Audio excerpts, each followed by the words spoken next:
This carbon fiber folding electric bike claims it weighs in at 36 pounds. So one hand, beast mode. How about that? It's pretty freaking light for an e-bike. It's got a top speed of 20 miles an hour. So we are hitting 20. And one unique thing about this e-bike is this one actually has rear suspension and not front suspension.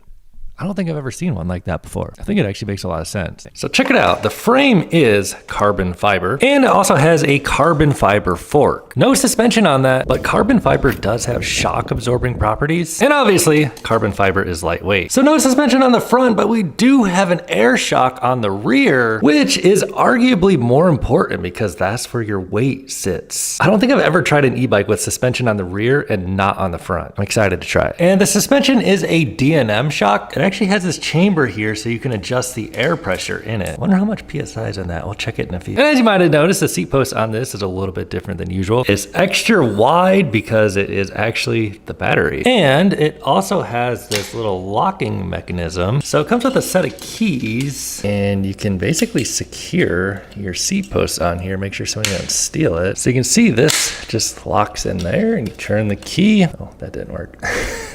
But you push it down there. That's how you do it. And then to unlock it, that's when you need the key. All right, cool. So as you can see, quite a lot of adjust. Wow, that is a long seat post. So if you put it all the way down, there is a point that is kind of like the minimum, so it won't go down and hit the ground. That's the minimum. And you do have to plug it in. And around back, we have a geared hub motor. It is 36 volts. They say 250 watts of power and 30 Newton meters of torque. So compared to most of the e-bikes on this channel, that's not that much power, which is gonna make these gears a lot more useful. So we do have 7 speeds on a Shimano cassette. There is a tourney derailleur and actually a pretty large chain ring on front. Pedals are plastic and foldable, which folding them actually does help them get out of the way a bit. Tires are 20 inches tall, which makes the whole bike kind of lower to the ground. Got a street tread pattern. They are spoke wheels, and here's how it attaches onto the fork with a bolt. Got a light on front that turns with the wheel, and the hydraulic brake line is actually tucked in to the fork for a clean appearance. Same goes with the cabling on the rear and the cabling into the stem. So this thing's got a lot more of a sleek appearance than we see on a lot of these folding e-bikes. And up front, we have Shimano hydraulic brakes. It is on a 160 millimeter rotor. Seems pretty solid for a light bike. And honestly, I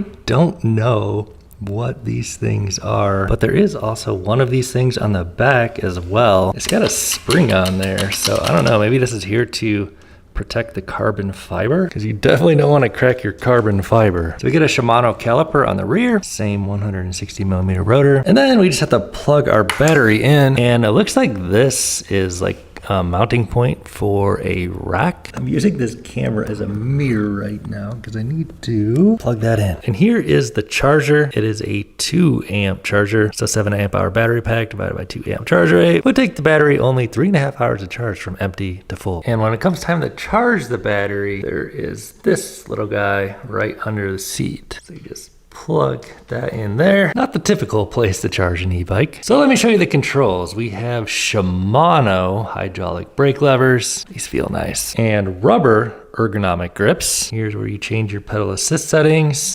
Bell, and 7 speeds on a Shimano shifter, and a reflector, which is removable. You also get a reflector on the rear, and then the screen is right here. So let's press the power button here to turn on the screen.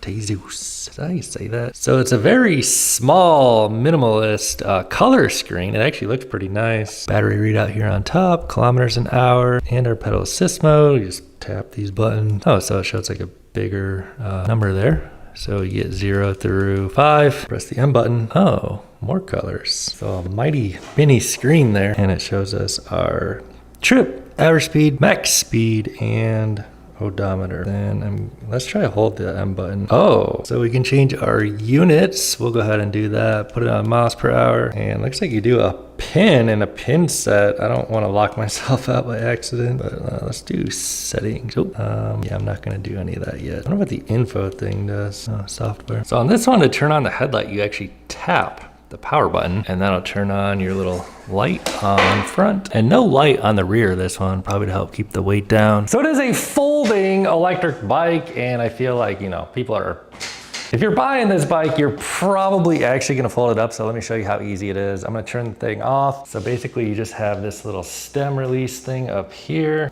So you just kind of flip that latch and this goes down. And most e-bikes I don't want to pick up. This one's not a problem at all. So you got this latch right here, and this kind of just comes out and folds nice and easy peasy, man. Oh, that's what that thing is down there. Now I get it. It's a magnet. Wow. Okay, so that's pretty cool, man. That's pretty cool. So one hand, beast mode. How about that? Obviously, you probably want to drop the seat post down a bit too. Collapse the whole thing down. You could just take the seat off entirely. I'd say you could put this in a reasonable sized car, trunk of a car probably. I gotta show you this. It's actually kind of hard to show on camera, but check it out. Like, it's a magnet. You see those two pieces of metal I was talking about earlier? It's a magnet. So genuinely, that magnet feature thing is pretty cool, because a lot of times the problem you have with these folding e-bikes is once they're folded, they're just like flopping all over the place. This one doesn't do that, unless you unclip the magnet. Oh gosh. Ugh.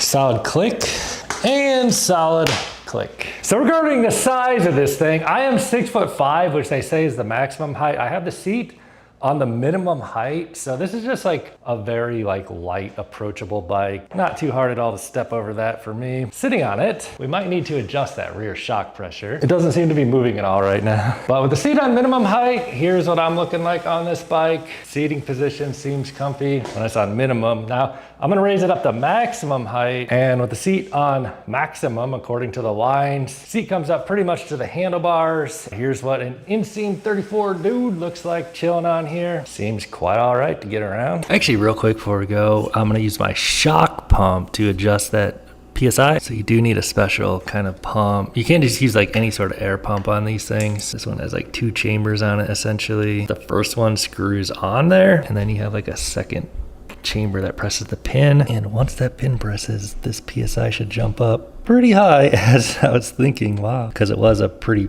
firm feeling suspension, so I think maybe we need to let some air out of that. Is that like 190, bro? And the manual doesn't say, but generally how it works is like per your weight, you adjust this. I could just feel it's like super stiff. I'm just gonna put it at like, I don't know, like that, 90 maybe. Let's see if that made a difference. Oh yeah, big time. Now we got a little bit of play. So that feels about right. It's not rocket science.